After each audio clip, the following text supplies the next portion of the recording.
All right, today we're going to wrap up World War II by doing a really quick overview of the military situation and the fighting in the war. Now, we're not going to go as much into this as I would like. I think a lot of the military history is interesting. We're just going to give a basic overview of the course of the war, and we're going to start with the war in Europe, and then we're going to move to the war in Asia. All right, so let's begin by saying, why is the U.S. even having this war in Europe? Again, it's not Germany or Italy attacking the United States.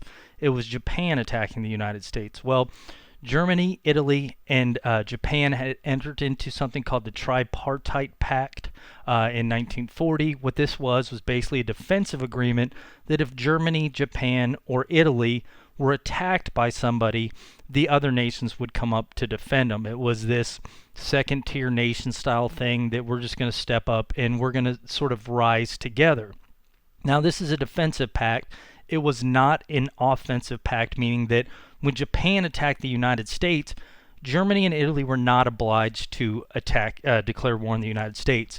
But Hitler's going to do this anyway.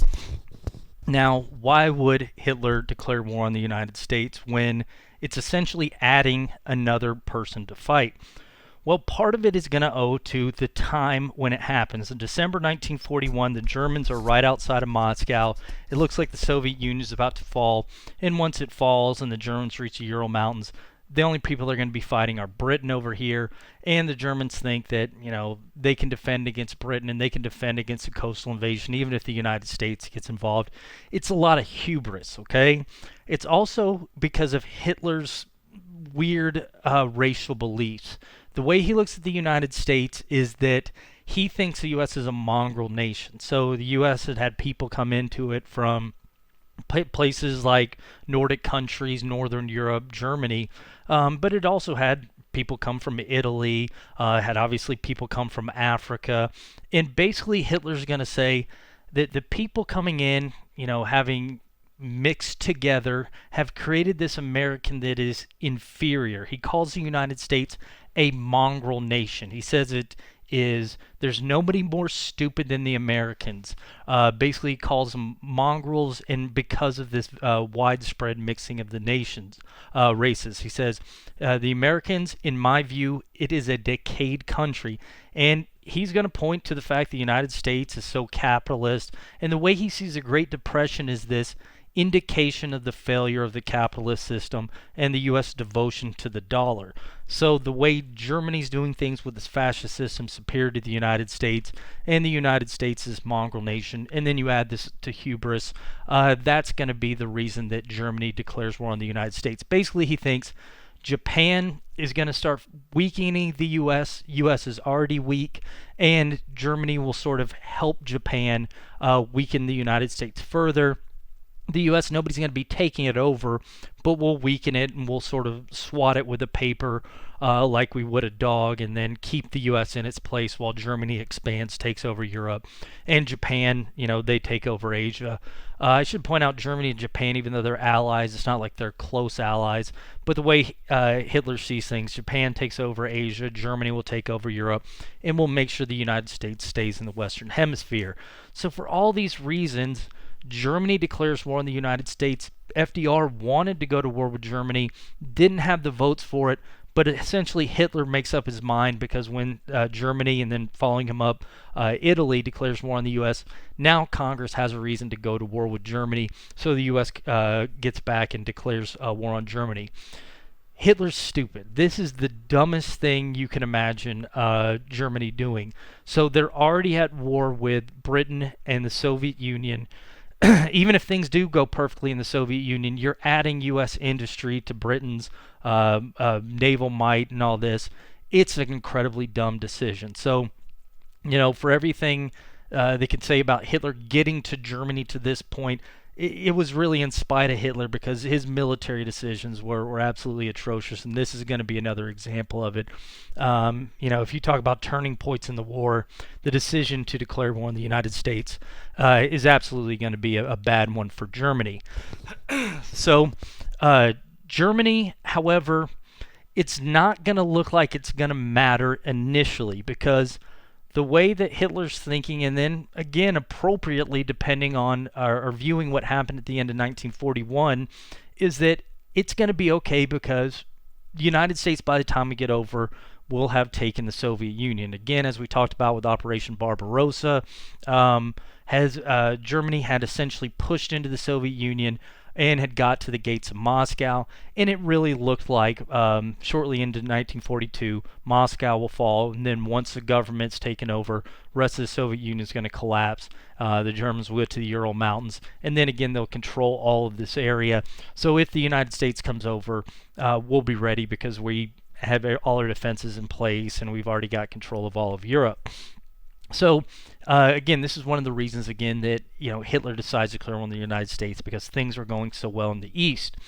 Well, unfortunately for the Germans, probably fortunately for history, we're going to see that the Soviet Union is not going to fall as easily as Germany thought it would.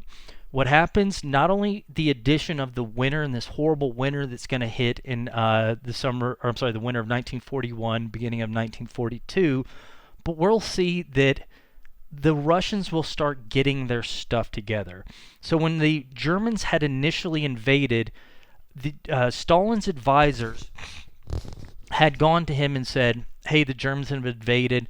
Stalin didn't know what to do. Like, he went to his room, he got drunk, he was afraid to come out, and he was afraid to rally his people. But as the Germans start pushing in, Stalin's going to, do what, but he's going to get his stuff together, and he's going to start rallying the Soviet people, and he's going to say that we need to start fighting to defend our homeland.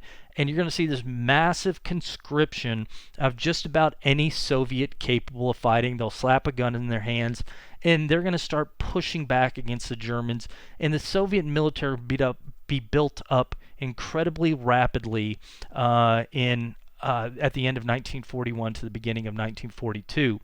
And it's not just going to be men. Basically, any male will have a gun in their hands. Some females. We'll talk about that in a second. But Soviet females, Soviet children will be put to work building defensive fortifications. So as the Germans start to close in on Moscow, Stalin will start ordering Soviet women to dig trenches to prevent the tanks from going further. If the women stop working, they'll have these guards ready to shoot them. So you'll be forced to work all hours of the day to build up these defenses. This is going to prevent the Germans from taking Moscow at the end of 1941, in part because of this. Again, anybody that's capable of firing a weapon pretty much will have a gun thrown in their hands. This includes children, 12 years old. That's going to be a regular occurrence in the Soviet Army. Women, Soviet women will be used as snipers. So as the Germans come in, these Soviet women snipers will be taking them out. This woman in particular supposedly was able to kill 200 German soldiers. So anybody and everybody will be conscripted by the Soviet Union. And the Soviet Union is going to adopt this type of warfare that uses the fact that the Soviet Union has twice as many people as Germany. So Soviet Union, 120, 130 million, something like that. Germany, 60 million. Even adding the addition of its allies, it's far outnumbered by the Soviet Union. So the Soviet Union realizes we have people. We don't have Germany's technology, their military experience, their tactics. We don't have their planes or tanks, anything like that. But we have people.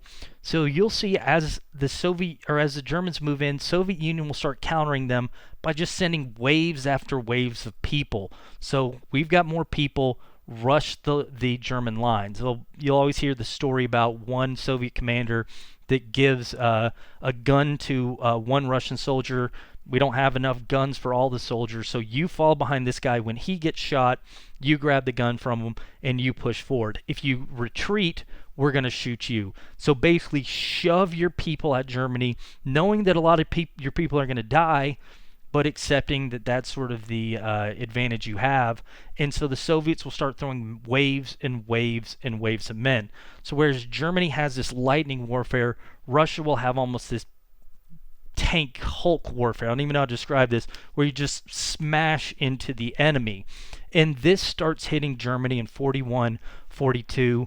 And the Soviets start pushing back and are going to even manage to retake some territory from Germany. at the end of 1941, beginning of 1942.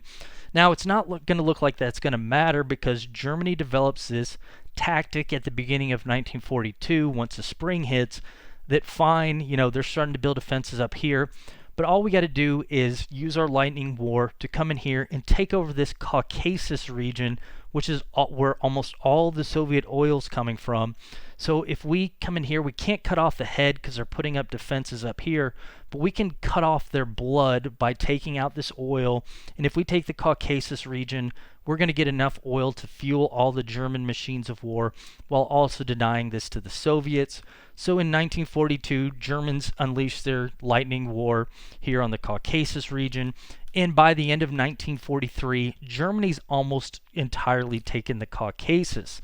Now, this is going to be, I say almost, because Germany is going to get slowed down at this place called Stalingrad. So there's this river here, and basically east of it is the Caucasus. The Stalingrad sits on the river, and some German leaders are going to say, let's just go ahead and bypass Stalingrad. Let's take the Caucasus and secure the oil, and let's just ignore it, Stalingrad, or set up defenses around it.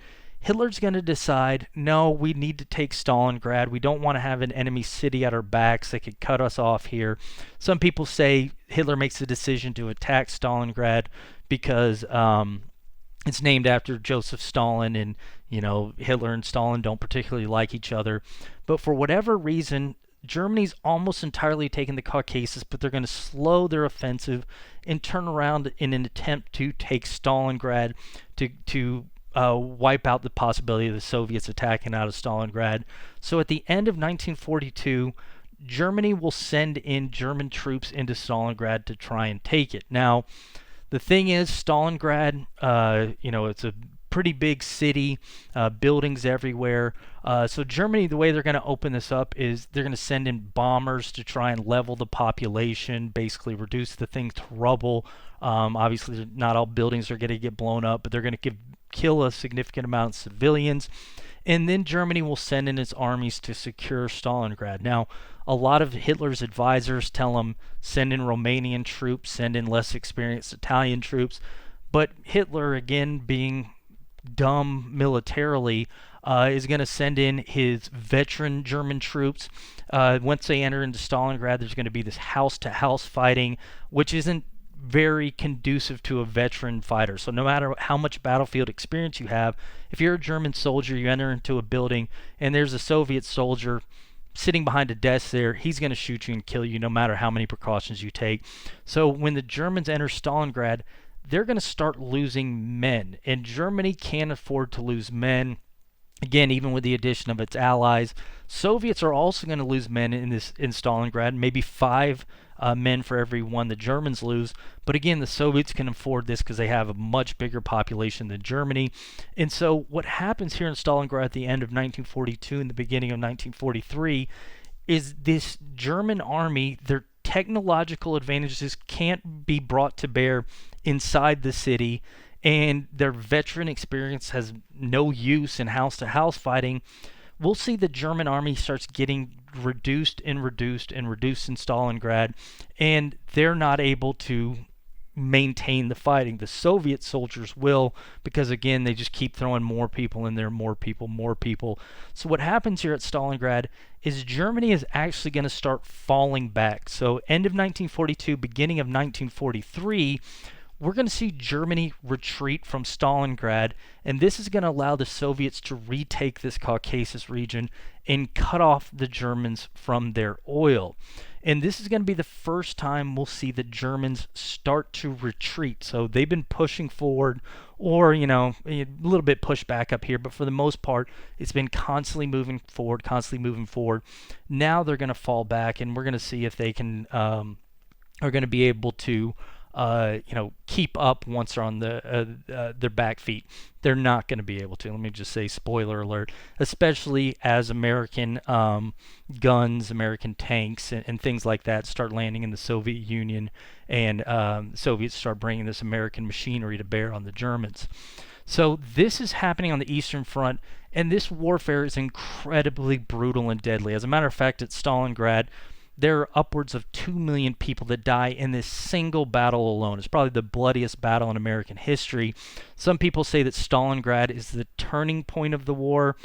I think the turning point is actually when the United States joined the war against the Axis, but this is definitely a tipping point, because after this, it's going to be Germany retreating from the Soviet army. Well, again, though, as Germany falls back, they're going to be inflicting heavily casualties, and as the Russians push forward, they're going to lose a lot of men. This Eastern Front is probably the most brutal fighting in world history. It's so brutal that Stalin is going to be basically begging FDR and Winston Churchill to open a second front against the Germans. He's going to say, we're losing thousands, tens of thousands of people a week here on this Eastern Front. Our men are dying left and right. We need you to bear the brunt of some of this war. You need to invade Europe. Open a second front so you can accept some of the losses. So Soviet Union's losing so many men over here. They want the United States and the UK in end of 1942, especially they're going to start calling on this in 1943, land in here, and they're going to call on the United States and the British to particularly land in and shoot to the heart of Germany, take out Berlin, end this before millions more Soviets die. We're going to talk about this, but 20 million plus, I've heard a lot higher estimates than that, Soviets will die, and they're asking the United States and the British to bear some of the brunt of this fighting and attack Berlin. Well, FDR and Churchill obviously don't want to see their citizens die. Some people argue, and Stalin's going to argue this himself, that they don't mind that the Soviets and the Germans are killing each other. I don't know. I don't think FDR thought that. I think Churchill probably thought that. He didn't mind the communists and these fascists killing each other off. But both of them definitely don't want to see their people killed, or they want to see them killed less than somebody else. So when FDR and Churchill hear this call for a second front, they're going to initially be hesitant, because they're going to adopt this strategy where instead of heading right to the heart of Germany and losing a lot of men, they want to do a strategy where they take out Germany and its allies where they're weakest first, and then sort of circle in. So take them out where they're weak, like places like North Africa and the French colonies, and then take out the weaker colonies, and then make your way to Berlin, because you lose less men along the way. So you're going to be hitting the German army where it's most powerful if you invade right here, but if you take them out where they're weak and you divide their forces and you sort of circle in, it'll be less casualties on your side. So in this line of thinking, the British and the Americans in 1942 will launch an invasion of these French colonies that, when the Germans had taken over France, come under German leadership, they invade them. And we're going to see when these Americans and British land on shore, the French that are fighting under the Germans, they actually initially attack the Americans and British, but then they're going to lay down their arms, and surrender. But the Americans and the British will then get in these tanks, and they're going to push the Germans back throughout 1942 into 1943. They'll lose a lot of battles here, but eventually they're going to drive the Germans out of North Africa. So a lot of fighting in this Operation Torch is what they call it. Again, this fighting isn't anything compared to what's happening on the Eastern Front. And when the Americans and British point out, hey, we're taking North Africa to Stalin, he's going to say, all your efforts, this is basically a week. We lost more men in a week than you did in this entire campaign. But again, Americans and British don't want to lose their men. Germans, I should point out, and Italians in North Africa, a lot of these guys aren't going to have fuel to even fight the British and Americans, because a lot of the fighting takes place in the end of 1942, beginning in 1943. A lot of this is being diverted to the Eastern Front to fight the Soviet Union. Well, eventually, Americans and British, they take North Africa, and Churchill and FDR are going to look, where do we attack next? Well, the decision will be made to move from North Africa to Italy. So we didn't talk much about Italy, but Italy had fallen under the leadership of a dictator named Benito Mussolini. Mussolini made an alliance with Hitler. He had been promising the Italian people to create this new Roman Empire, but unlike Germany, when fighting started in 1939, Italy hadn't built up a large military, at least nothing compared to Germany. And so when fighting started, Italy's not ready for the war. So they're going to try to join Germany in invading France, but by the time Germany had taken Paris, Italy was only 2 miles in France. They try to take Greece with their army shortly thereafter. They end up, Germany has to bail them out. They're simply not ready for war, and they're not ready for this second Roman Empire that Mussolini declared. And when the war starts to turn against the Axis in 42, at the beginning of 43, when the Germans and the Italians are driven out of North Africa, and it looks like they might attack Italy next, a lot of Italian people start whispering, maybe we should get out of this thing while the getting is good.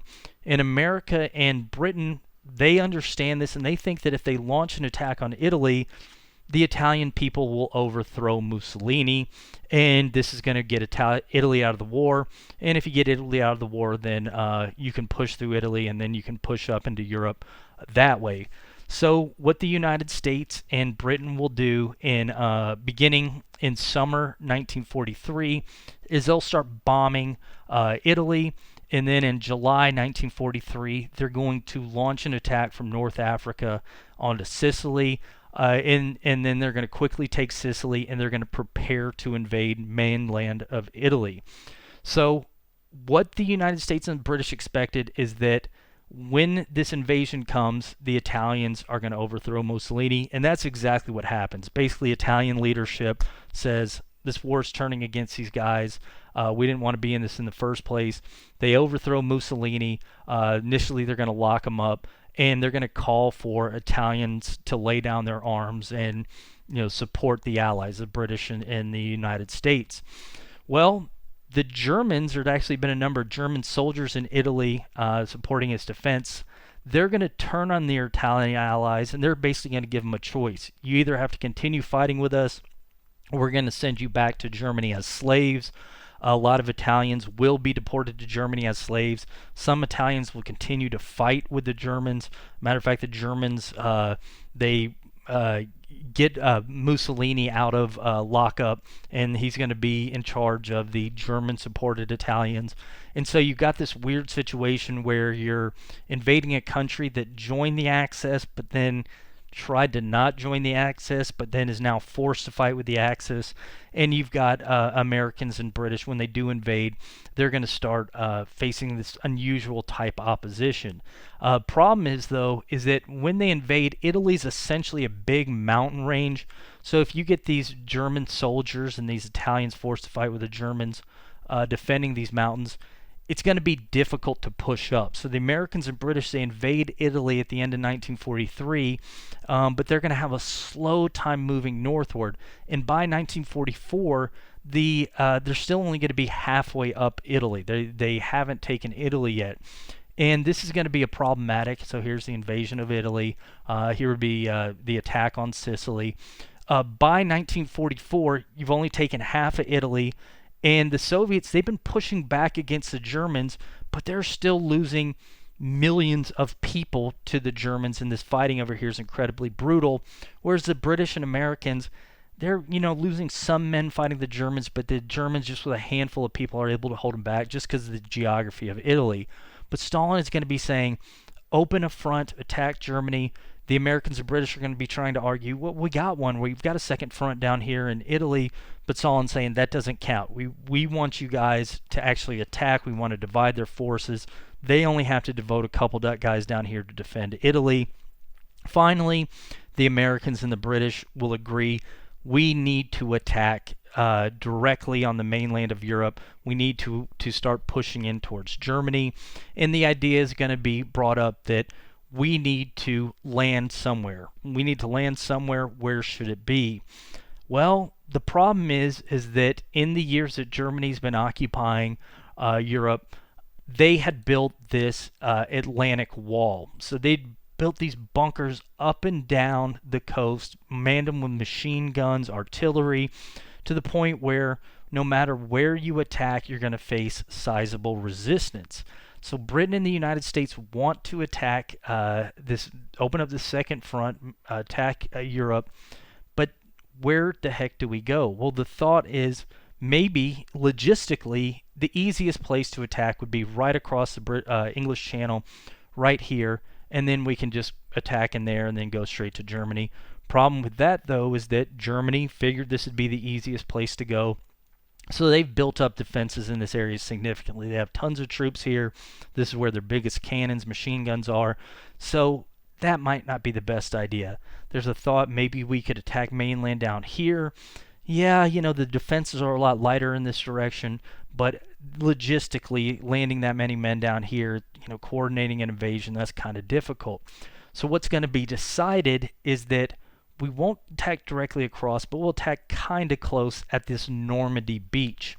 And what's going to happen is throughout 1944, there's going to be these plans to attack this mainland Europe. So on June 5th, actually before this, you're going to see American troops start building up here. You're going to see American paratroopers start taking position. American naval ships start taking position around this area, British naval ships. And then on June 5th, planes are going to start dropping paratroopers behind German lines to sabotage railroad tracks to prevent Germany from getting reinforcements to this region. And what will happen is after that, you'll see ships and planes come by to bomb Normandy and destroy as many of the fortifications guarding Normandy as possible. Then on June 6, 1944, you're going to have American, British, Canadian, kind of sort of part of the British Empire, land on 5 different beaches in this landing at Normandy to open up this second front. Now, I'm not going to talk about D-Day as much as you might get in other classes, because what's about to happen is a lot of Americans are going to lose their lives, British and Canadians. This isn't what the war's about for the Americans. And this isn't, obviously these guys are heroic, but this isn't what going to define the war for Americans. Americans kind of want this to define the war for them, but this is what defines the war for the Soviets. Like every day on the Eastern Front, there's deaths, hundreds of deaths, but there's going to be hundreds of deaths here at D-Day, but this is almost like an aberration. It's not about the fighting that's going to be defining the American experience in World War II. These men will encounter a lot of resistance. It's going to be brutal trying to take the German positions here. A lot of us have seen Saving Private Ryan, so we know just how brutal it can be. But that's not the thing you should know about D-Day. It's what happens right after these guys eliminates the German position that I think truly illustrates how the U.S. is going to help win World War II. It's right after these beaches are taken, this U.S. industry just starts pouring in. So you're going to see immediately after the beaches are taken, within a week, the Allies are going to import 700,000 men. Think about logistically how many boats that will take. 100,000 vehicles and 200,000 tons of supplies within a week. So it's right after those beaches taken. It's all this stuff that had been churned out by these American factories, this industry, this steel that are going to help the U.S. win. So people always say, what did each of the Allied powers contribute in World War II? They say the British heart, because they were the only ones resisting Germany for a while. Soviets blood, because the Soviets were losing so many citizens. For the U.S., it's steel or industry. This is what the U.S. contributes because they just are going to send so much stuff. And again, if you're talking about economics, this is U.S. government purchasing this stuff from private citizens and private businesses, and this sending this stuff over. U.S. industry is going to be the main contribution. So once this happens, once these beaches are opened up, once this industry starts pouring in, this is going to be church for Germany. The Soviets start pushing this in on this side. The British and Americans start pushing on this side, and on this side, there'll actually be another invasion in southern France. We won't talk about the fighting as it goes in, but just know Germans are going to be caught between brutal Soviets over here, and these tough and industrious Americans and British over here, and they're not going to be able to maintain the fighting on both sides. You get guys like Audie Murphy performing heroically. Germans will try to push back with this Battle of the Bulge. Try to drive the Allies to the sea. It's too late by the time they try this, end of 1944, beginning of 1945. And again, what we're going to have by the beginning of 1945 is the British and the Americans, now joined by the French, now that they come into France, the French will start siding with them. They've pushed all the way into France. They've almost taken all of Italy, and the Soviets have retaken Eastern Europe. And essentially, it's going to be Germany and a little bit of these areas in the center is all that's left. By the beginning of 1945, it's apparent that the war is about to be over. Germany's defeated, and what you'll see in February 1945 is the major players, again, Britain, France, and the United States, will have another meeting. And it's going to be significant because FDR is going to be joining. He just won a 4th term as president. Again, no president had ever served 3 terms. He runs and wins again in 1944. Again, that we're going to see that immediately after he gets out of the presidency, or shortly after, there'll be an amendment saying you can't run more than 2 terms. But he actually wins a 4th term, and a lot of it is, hey, I need to finish up this fighting. Well, U.S. is going to send FDR to meet at this place called Yalta.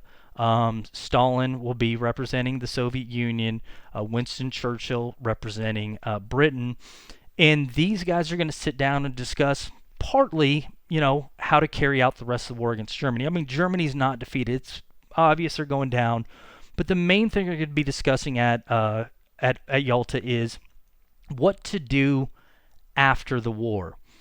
What do we do after Germany's defeated?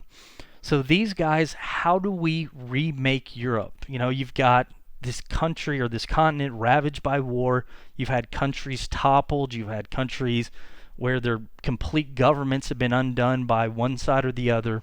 How do we remake the world after World War II? Well, one of the first things they discuss is what to do with Germany after they're defeated. Well, they're going to decide we need to essentially denazify these places. You can't just, Germany'd been under the Nazis at this point for 12 years. You can't just flick a switch and they're going to be good Germans. They're just going to be fine again. We've got to do something to, get them back to normal, I guess you would say. So what they're going to determine is that Germany is going to need to be occupied by the victorious powers for a period of time, rip down swastikas, rip down, posters with Hitler, that type of thing, and institute a normal government. Well, how are we going to do that? Well, they'll determine that Germany should be divided into 4 occupied zones after the war's over. Soviet Union will occupy Eastern Europe. You're going to have the United States occupy one part of Germany. Occupy Eastern Germany. United States will occupy part of Germany. British will occupy part of Germany, and they're going to let the Free French, the French that had, continue to fight the Germans, they're going to let them have an occupation zone of Germany. So Germany will be divided into 4 separate zones of occupation, and each of the powers will be responsible for denazification in their zone. So Soviet Union in your zone, ripping down the swastikas, things like that. United States in your zone, you're doing that. British and French in your zones, you're doing that. Okay? They'll also decide that Berlin, capital of Germany, will also be such a big city. It's going to be divided into 4 zones, and each of the occupying powers will have their own zones of Berlin to denazify. So Yalta, this is what we're doing once Germany's defeated, splitting it into 4 zones. Each nation's responsible for occupying one of these zones and denazifying these zones, and each of these nations is going to have their own zone of Berlin. All right, what about Eastern Europe? So what happened to Eastern Europe is these various nations were either taken over by the Nazis or they were essentially forced to join the Nazis, and they had been, either invaded through or, had soldiers conscripted into the Nazi army. Their governments had not only had that happened, but the Soviet Union had been coming through, essentially getting rid of the governments there. You had this period of war going on for the past 4 years where that had reduced these governments to rubble. A lot of these places, there's no functional government anymore. What do we do with them? How do we remake Eastern Europe after this long period of warfare? And I guess I shouldn't even say Eastern Europe. What do we do about, the allies of Germany? So, again, Spain escaped a bullet by staying out of this thing militarily. What about Italy? What about places like Greece that were invaded by Italy and Germany, and then are under their occupation? And now that you're getting rid of the Nazi government, who's going to run things once they're gone? Well, they will determine that Eastern Europe and other parts of Europe, but primarily Eastern Europe, the power that occupies them will be the one to install a government. So if Russia moves into Romania, so Romania had become the German ally, Russia, if you occupy it, it'll be your responsibility to stay there and oversee the installation of a new government. So you hold elections, and then these elections, approve a new constitution. This will be the government of Romania. As we'll see, Britain, is going to be the one to liberate Greece. Britain, you hold elections, oversee the installation of new constitution, new government. So whoever the occupying power is, whoever liberates this from the Axis powers, oversees the new government. Now, this is going to be pretty interesting because if the Soviets are overseeing an election, and the Soviets would greatly benefit from a government that is communist and is pro-Soviet, if they're overseeing the elections, they might make sure the elections vote in place somebody that's friendly to them. Well, if the British are overseeing an election and they want to make sure that, and people are voting whether to put in place a pro-capitalist, pro-British, pro-Western government, the British, if they're overseeing the elections, they're probably going to do a couple things to make sure that that government wins. So when they're deciding this at Yalta, a lot of people are almost going to take it as the country who oversees the elections is going to gain influence in these countries. Now, as we'll talk about later, FDR is going to get a lot of criticism for this because some people say he's giving Eastern Europe to the Soviets. I don't know what choice he has because the Soviets are already in Eastern Europe, already occupying these places. So anyway, but this is a criticism we'll see later. All right, so the other issue that's going to come up, how do we prevent a war like this from happening again? So we're about to win this thing. What do we do after this? Well, the League of Nations couldn't prevent it. A lot of people look to the United States. Well, it's because you didn't join the League of Nations. Well, what they'll decide is to essentially give this world governing body a second chance. They're going to create something called the United Nations at Yalta, and the idea will be that every country is going to meet once again, and hopefully we can hash things out politically instead of war like we did this time, or like we did had happened before World War I. This time, the U.S. is going to join it. FDR is going to ensure that the U.S. will sign the treaty for it. The Senate's going to approve it. But the thing that's going to differ with the United Nations is that it's going to be headed by a Security Council. And this Security Council, it can't force countries to do anything, but it can basically dictate the agenda of the United Nations. And so these guys are going to decide the Security Council will be made up of the United States, the Soviet Union, and Britain, obviously. So those three are the ones here at Yalta. They're going to make sure they get a spot at the top of this new UN. They're going to throw China in there. Again, China's over in Asia fighting Japan. They're going to make sure that they get a seat. They're considered an allied power as well. And they throw France in there as the fifth country for good measure. So they create a United Nations to hopefully prevent this type of thing from happening again, headed by a Security Council made up of the United States, Britain, Soviet Union, China, and France. Final thing they're going to discuss at the end of this Yalta conference is what to do about Japan. We'll talk about the fighting in the Pacific in just a minute here, but Japan's still over there fighting. Well, at this point, Russia is not at war with Japan. So it's going to be determined that once Germany goes down, once Russia can, get a second to recover, get its armies over to the east, it will then declare war on Japan and it will start fighting it in China. So we'll go here and we'll support the Chinese over in the east. So just to repeat that, they decide to split Germany into 4 zones, split Berlin into 4 zones.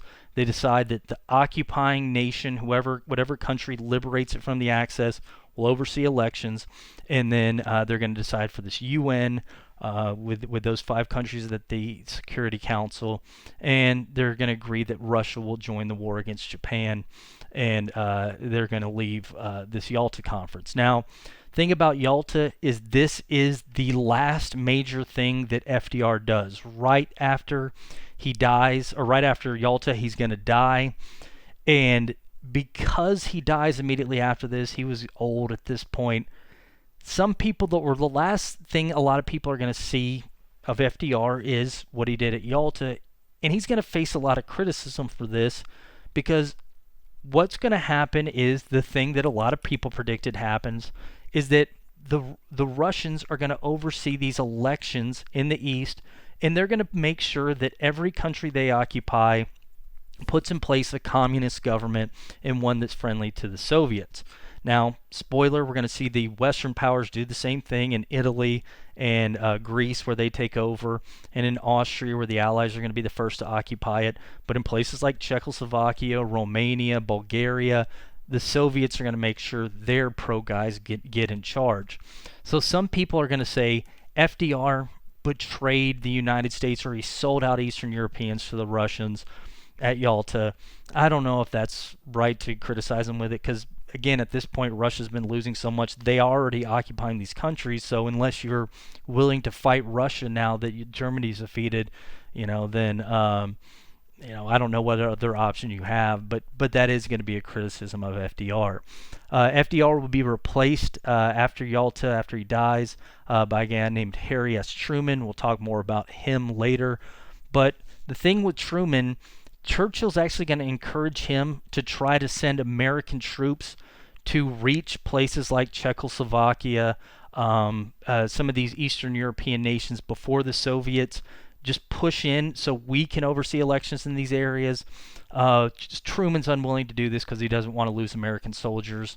And so what we'll see is that this is going to allow the Soviets to occupy more territory. So anyway, Truman takes over as the presidency. He's going to oversee the last month and a half of fighting.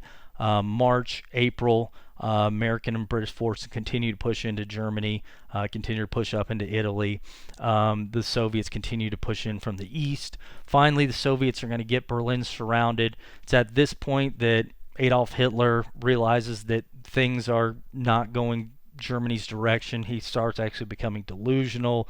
Finally, he's going to kill himself in this bunker. Germany, different person will take over leadership for a couple days, but then finally German leadership's going to realize game's up. Soviets are going to be at this point occupying Berlin. And one thing I should point out, the Soviets, as they're pushing in and as they're taking this area, they're being incredibly brutal to the Germans as they come in, as to be expected. If you lose 20 million plus people, obviously, the survivors, you lose a sister, things like that to the Germans, you're going to come in and you're going to be brutal to them. So these Soviets, as they push in, a lot of murder, a lot of rape, that type of thing. You actually see a lot of Germans running to the British and American lines because they'd rather surrender to them because they know there's less chance of getting killed by them than there is the Soviets. But eventually Germans surrender. Hitler kills himself, and this is what this picture depicts here. It's the Soviets on top of this German Reichstag, or German legislature, holding up the Soviet flag. I think this picture is interesting because you look at this guy. If you notice, he's got 2 watches on. Why would somebody see a little bit better in this black and white picture, but why would somebody have 2 watches? Because they're looting. This is Soviets as they're coming in. Americans and British are doing this too, but the Soviets even more so, again, because of their historical experience. But yeah, they're looting. Now, if you ever go to Russia, you'll a lot of times see that the second watch has been basically photoshopped out. And the reason that they do that is because they don't want their soldiers to be portrayed as looters. And then, being communist, we don't have need for material goods, so we didn't really loot. So this essentially is going to bring the war to an end in Europe. One final thing, as the Americans and British are pushing in from the west, Soviets are pushing in from the east, they're going to discover that during the course of the war, so this is the various areas, during the course of the war, that decision that German leadership had made about what to do with Jews on the Eastern Front, to execute them, treat them as partisans, Germany had decided to apply that to Jews within Germany, places like Poland. Again, this is not a thing that's like an immediate decision, but if it's okay to execute people on the front, then maybe it's okay to execute populations, peaceful populations. What German leadership had decided to do was to place Jews throughout Europe in these concentration camps. And when Americans and Soviets come upon these camps, they're going to find that millions of Jews have been killed, some 6 million, including other ethnic groups as well, but some 6 million Jews, and then Romas, handicapped, homosexuals are going to be executed also. And this is sort of this, I don't even know how to explain it. It's just, if it becomes okay to kill in the front, then it becomes okay to kill at home, and you're going to see that basically this final solution come about, and it's sort of this war brought to its extreme. This right here, this is a photo of Dachau. I hope I'm pronouncing that right. This is actually, my grandfather was one of the people that liberated Dachau. We found this photo in his archives, so he was one of the people that came upon one of these concentration camps. So again, this is one of the things that the Allies discover as they're taking over Germany and the surrounding nations from the Axis powers. All right, so the war is still not over. So it's over in Europe, but you're still going to have Japan fighting at that point. So what we're going to do is we're going to basically reset to 1942, or let's go back December 1941, right after Japan had attacked Pearl Harbor. We're going to do a really quick overview of the Pacific War. Just know, as we talked about last time, a significant portion of the U.S. Pacific Fleet, although no aircraft carriers, but a number of battleships, support ships were destroyed at Pearl Harbor, and Japan had successfully done what they hoped to do in reducing the U.S. Pacific Fleet below theirs. Now again, Japan understands that once U.S. industry gets kicked back up, it's going to outpace Japan's industry, but Japan thinks that as long as we get this defensive sphere up and running, we'll be fine. So what Japan wants to do is secure the resources in this area before, and then take over these various islands, set up airfields. By the time the U.S. can get into position to be navally offensive, the Japanese will already be in place, and the U.S. fleet, any U.S. fleet that comes here in Japan will be detected by the Japanese. Japanese Navy can face it, send airplanes from these various airfields. So let's set up this defensive sphere. Things are going to go incredibly successfully for Japan in December, January, February, March of 1942. The Japanese easily defeat the British in Malaya. They take the Dutch East Indies with fair ease. They start getting these resources in. They're not only going to take that, but they're going to invade some of these smaller U.S. islands, Guam, Wake Island, and they're going to land a number of landing craft on the Philippines, and Japanese soldiers will fairly quickly take the Philippines from the United States. Essentially, U.S. can't provide reinforcements to the Philippines because the Japanese Navy's cutting them off. And by March 1942, it looks like the Japanese could not only take all of the East Indies, but potentially even Australia. Japan at this point, 60 million. Australia, I think it's only like 3 million. I could be wrong on that. But there's actual talk of taking Australia and extending the greater East Asia co-prosperity sphere. So Japan, their idea was to attack the United States, form this defensive sphere. Everything works out for them up to the middle of 1942. Again, this attack on the Philippines, Japanese forces drive American forces back. There's some pretty brutal fighting there. American prisoners of war captured, Filipino fighters. So the Filipino fighters, colonial fighters fighting with the United States, they're going to be treated pretty brutally by the Japanese. But again, everywhere within the defensive sphere has been captured exactly as Japan planned. Again, this is their sort of a layout of their plan. Neutralize the Pacific Fleet. They did that. They're establishing their defensive perimeter. They cut off the communication in the Philippines. They still got to win the war in China, but it's basically isolated. They've taken all this area here. So everything's going well for the Japanese. Well, something's going to happen in April 1945 that will set the Japanese back. Now, we're not going to talk too much about this, but just know the American public gets very frustrated about the course of the war in late 1941, early 1942. So if you're seeing Japan do whatever they want, easily invade these areas after they had just destroyed a significant portion of the American naval fleet, you're going to be frustrated. Well, the American public's going to be telling the president, do something, do something, do something. The president doesn't want to immediately attack because he understands the Japanese strategy, doesn't want to just send a fleet there because he knows at this point American fleet's not up to the Japanese fleet. So if we send a fleet in there, the Japanese will attack and destroy it. But the American public says, do something, do something, do something. Well, the United States government's going to consider a proposition from a guy named James Doolittle to launch bombers off an aircraft carrier with the idea of bombing Japan, not for the purpose of actually causing destruction, but just almost to satiate the American public and to get Japan concerned about its defensive sphere. So aircraft carriers at this time, they can launch small planes. Fighter planes are meant mainly for defense. But Doolittle gets the idea, what if we retrofit these things to where they can launch these bombers with these huge bombs, and we send a single aircraft carrier out here, we launch the bombers from the aircraft carrier, have them attack Japan. Now, while a bomber can be outfitted to take off from an aircraft carrier, it's not going to be able to land on it. So Doolittle's idea would be to then have the planes land in Allied China. Again, Chinese are fighting the Japanese. Japanese haven't taken over all of China, so we'll just land in a friendly Chinese area, and then we'll get the pilots to safety. We'll refuel in this region, and then get the plane, bring it to British-controlled India or something.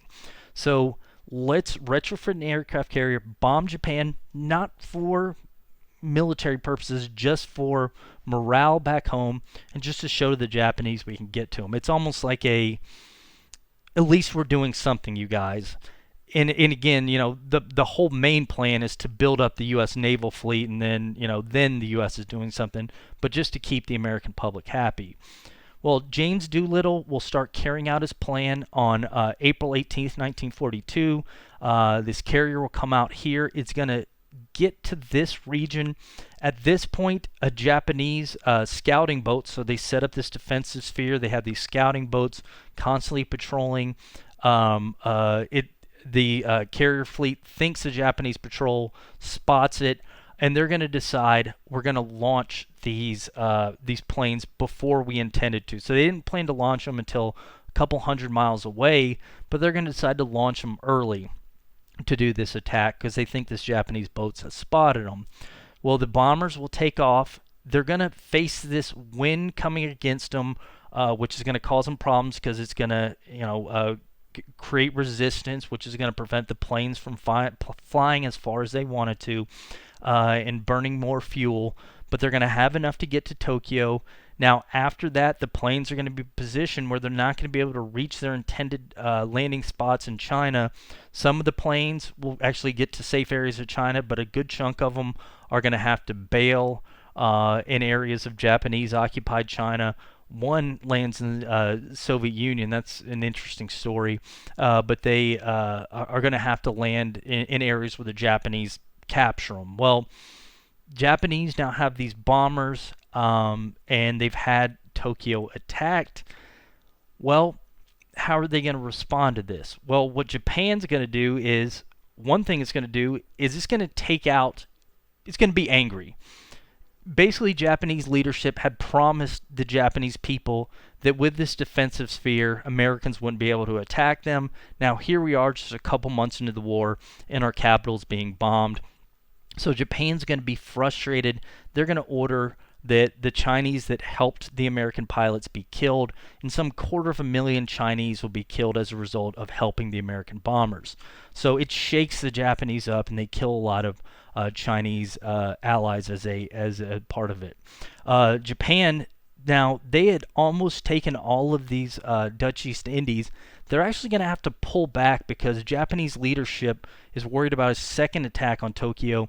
So some of these Japanese fleets that were down here and in the process of prepping for an invasion of Australia, they're going to be pulled back to defend mainland Japan, which will slow Japanese expansion. Probably the biggest thing that's going to come from this Doolittle raid, though, is the Japanese are going to think, where the heck did these bombers come from? And they don't think they could take off from aircraft carriers. They think they're too big. So some in the Japanese command thinks that they took off from this Midway Island. So this is an American naval base. Japan had never intended to include it as part of their naval defensive sphere because they thought it was too far away for planes to attack from there to there. But some people in Japanese leadership think that the bombers took off from Midway. So the decision will be to attack Midway to take out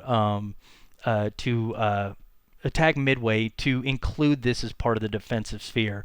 So if they can attack us from there, which they didn't, they attacked with an aircraft carrier, but Japanese leaders think they did, we'll attack that and we'll include it in our defensive sphere. So Japan is going to plan for this attack on Midway to expand their defensive sphere. So June, very beginning of June, they'll send a carrier fleet to take out Midway, defeat American forces there. Midway had initially been this guano island that the U.S. had put a naval base on.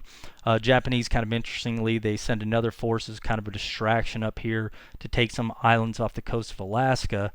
Well, this Japanese carrier fleet heads there, and the Japanese think that they're going to attack Midway, and the U.S. aren't going to be prepared. They had information that these U.S. carriers were at a different location. So the plan for the Japanese is their carriers come here, they attack what little defenses Midway has, they launch their planes from their carriers, bomb Midway, and then, maybe do a second assault from the carriers.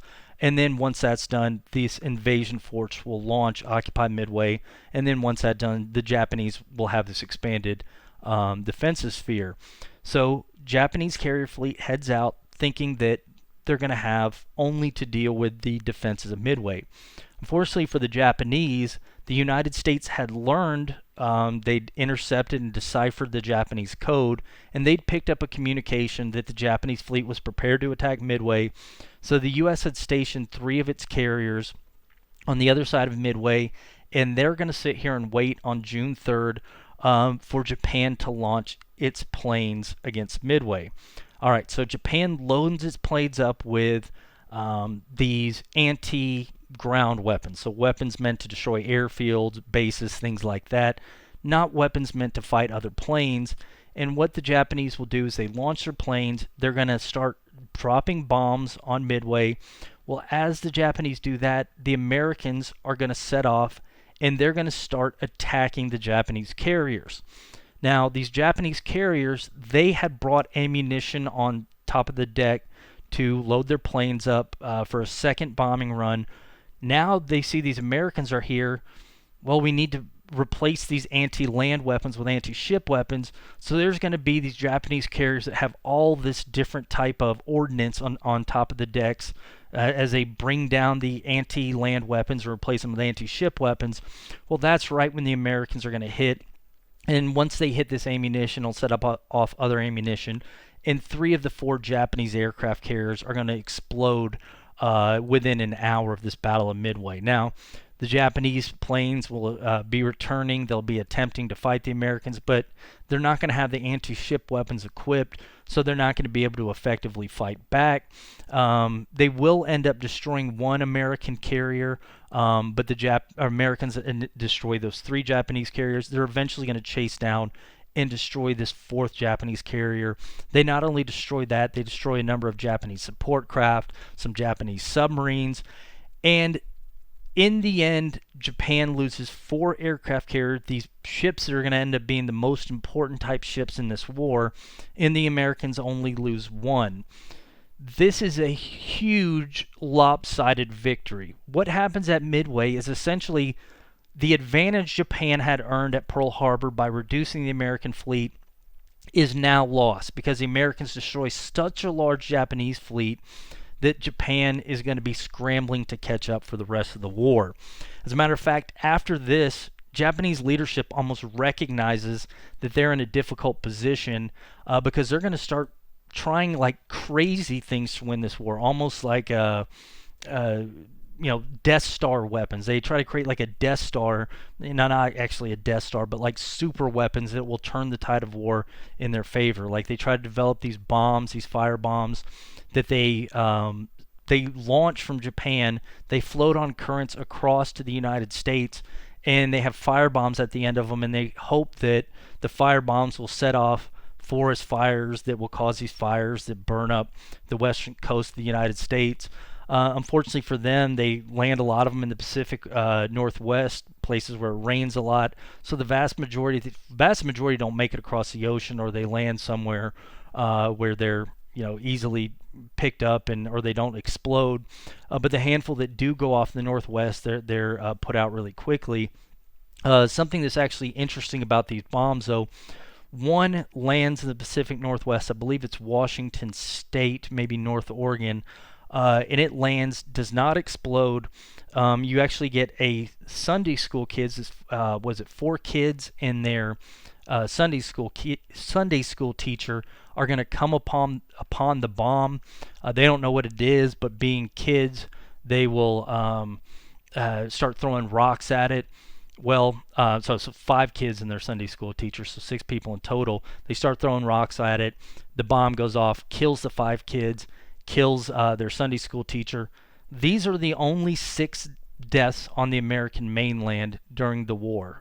Is this fire bomb that goes off and kills these 5 kids and their Sunday school teacher. Again, Hawaii and Alaska, they aren't states yet. I mean, they're colonies of the United States essentially at this point. So if you take the actual states of the United States, the only deaths directly due to war are these 6 deaths up here in northern Oregon, southern Washington. So again, that's kind of crazy, but it doesn't do what Japan thought it did. They thought it was going to cause chaos. It doesn't. It kills a couple school kids. Another thing Japan tries to develop is a submarine aircraft carrier. So the U.S., once they get the naval advantage, Japan doesn't have any hope of getting to the U.S. West Coast. So they start developing these submarines that can go underwater, pop up on the other side of the U.S. fleet, launch a plane, and then maybe attack the American West Coast. The thought process may be that some of the planes they launch will carry typhoid bombs or something like that. These bombs filled with fleas that could infect the U.S. West Coast. By the time Japan develops these things, works the kinks out of them, as we're going to see, the war's starting to come to an end, so they're never going to employ them for that. They consider using them to bomb the Panama Canal, but they never use them for that. So these things are going to be relatively ineffective. One weapon that Japan does come up with that will be effective is they use that Bushido code to encourage Japanese pilots to essentially, if they're going down, start running into American ships. It's initially, if you're going to die anyway, crash your plane into an American ship, take Americans out with you. But as the war progresses, by 1944, the Japanese will start loading up planes for the purpose of crashing them into American ships. So you'll get a Japanese pilot. You don't even have to train them how to land, just how to fly. And then you teach them how to aim the plane, and then you load the plane up with explosives. And the thought process here is that you lose one person, $10,000 dollar plane, and it takes out $20 million naval carrier and 200 Americans. So Japan might win the war if these kamikazes is what they're going to call them, divine wind, can take out, again, 200 Americans for every one Japanese, and a $20 million ship for a $10,000 plane. And these things are going to be effective. I mean, they are going to cause a significant amount of destruction. The Americans develop a number of countermeasures to start limiting the effectiveness of the kamikazes, but Japan doesn't start using this tactic until later in the war, when it's going to be too late. So Japan starts seeing its naval fleet reduced. As that happens, the U.S. is going to start retaking territory. So some people think the U.S. should directly head for Japan. U.S. does not want to do that. They don't want to leave enemy behind them. So they're going to send the army to these large islands to retake them from the Japanese, and then retake the Philippines. And they're going to send the U.S. Marines to take these smaller islands with airfields up here in this northern area. They're going to start this island hopping campaign. In the north area, you'll see southern area, U.S. Army here. It's going to be pretty brutal because, you got to send tanks and stuff against these Japanese positions that they can hide in dense foliage and stuff. You'll have things like Guadalcanal, incredibly brutal fighting. Eventually, the U.S. will retake the Philippines from the Japanese. Up here in these smaller islands, the fighting is going to be different because there's not really any place to hide, which will be beneficial for the United States because, if you have a naval ship, you can bombard the island before you attack it. But the unfortunate thing is if you miss anybody and then you try to land on the islands are so small you can be seen from anywhere on the island, and this is going to open you up to Japanese sniper fire, machine guns, things like that. So there's incredibly brutal fighting on these islands. Probably the most famous of these smaller islands would be Iwo Jima, where the Japanese take up these sniper positions in caves, and they're going to fight to the last man. Again, it's dishonorable to fight. And so what happens is they refuse to surrender. If Americans try to take a Japanese prisoner, sometimes a Japanese prisoner pulls a pin on their grenade, kills himself, kills the Americans with them. So Americans, even if you have a Japanese soldier in really legitimately intending to surrender, a lot of times the Americans are going to refuse to do that, kill the Japanese soldier, and then this is just going to turn to the brutal, gross style of fighting you see in the Pacific. And you always hear the phrase that if you have a relative that fought in Europe, they'll talk about the war in the Pacific. Because of sort of the brutality over there, people don't talk about it. And it's going to be incredibly, incredibly brutal fighting on all these islands. By 1945, essentially the United States has retaken all these areas. The Japanese are still in Indochina and they're still in Manchuria, but most of the islands have been retaken by American forces. The British are going to join in a little bit, although they're mainly focused in Europe. But the U.S. has gotten to the point where they have these islands and they can launch air attacks on Japan. And what the U.S. is going to do is try to get Japan to surrender, and kind of the same line of thinking that that Germany had tried to use against the British.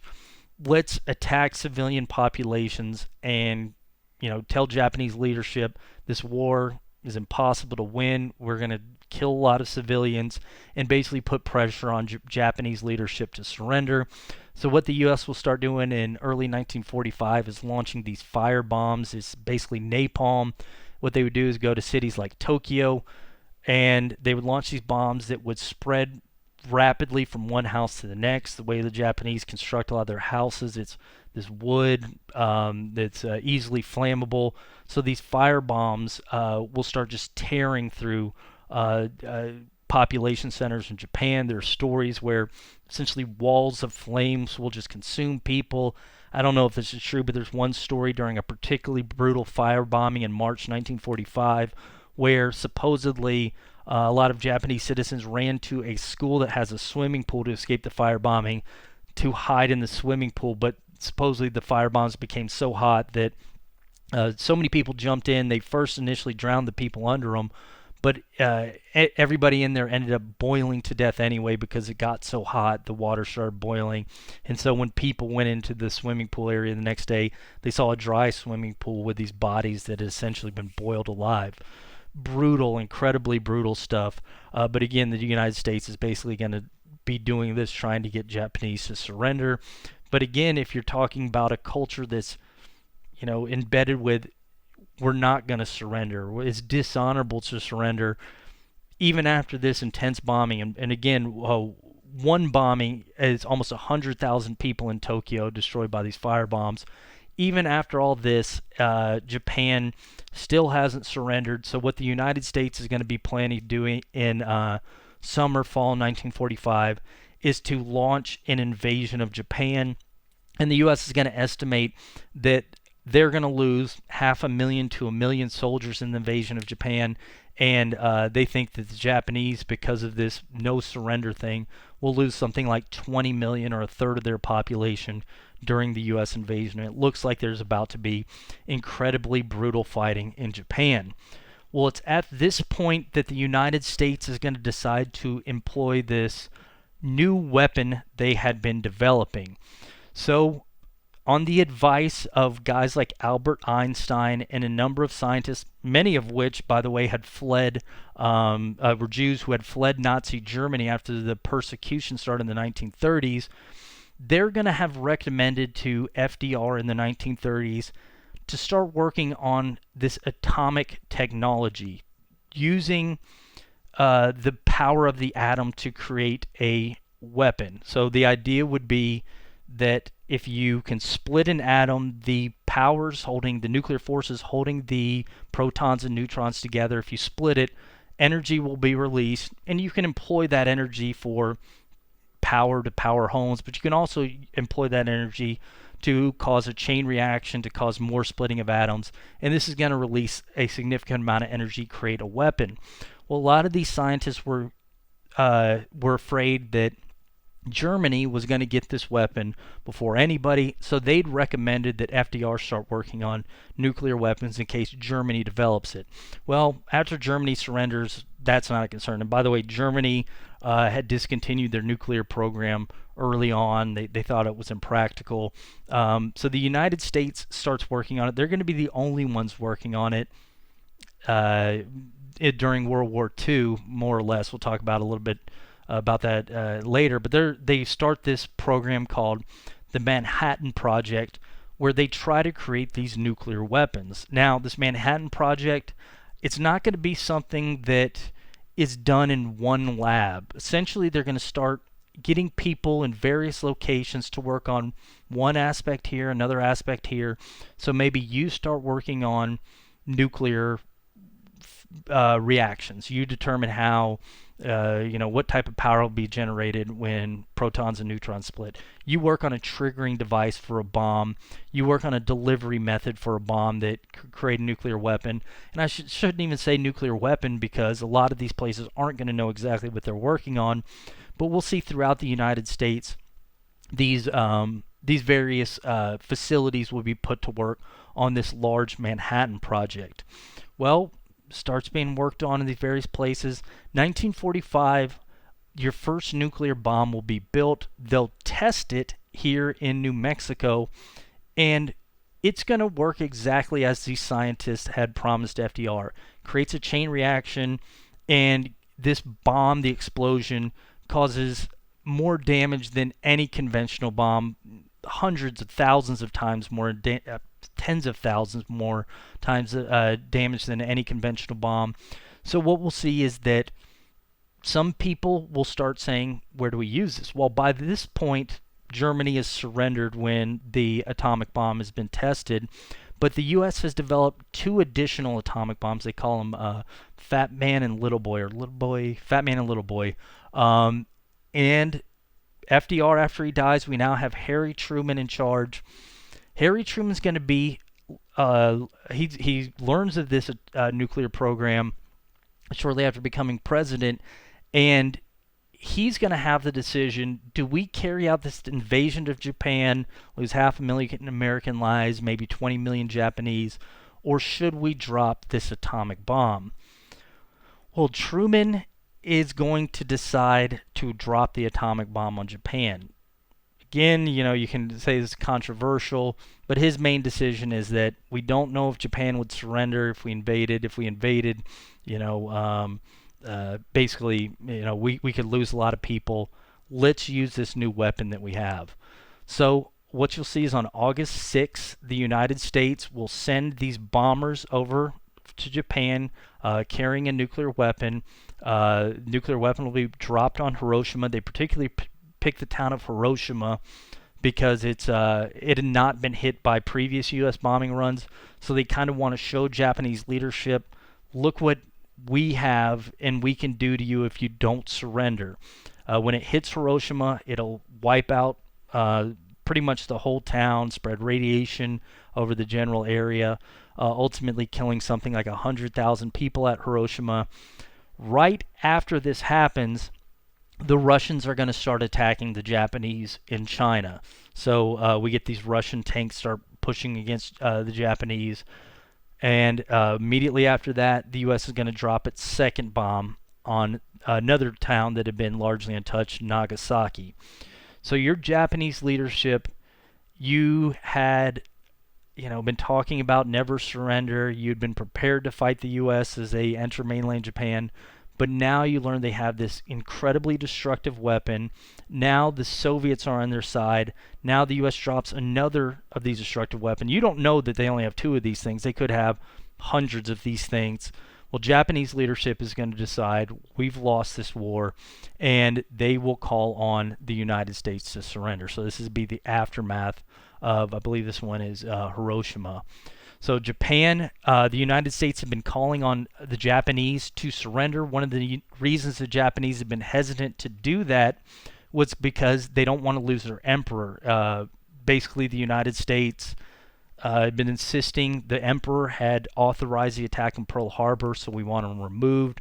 Well, as we're going to talk about, the Japanese will be allowed to keep their emperor. He's not going to be charged on war crimes. And essentially, once that's understood that the emperor is going to be left alone, Japan will agree to surrender. And what we have on August 14th, 1945, is that Japanese leadership will show up on this U.S. naval ship, and they're going to agree to unconditional surrender to allow the United States to occupy Japan, and this is going to be the end of World War II. So word will reach back in the United States. The war's over. Drafts ended.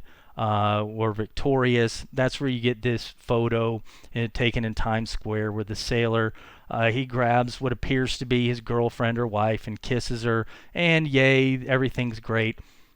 That's not his girlfriend. As a matter of fact, this guy does not know this woman. Somebody, a photographer, saw this happen, took this photograph, and it became a famous photograph. Somebody went and found this woman in 1980, expecting her and her husband to be married.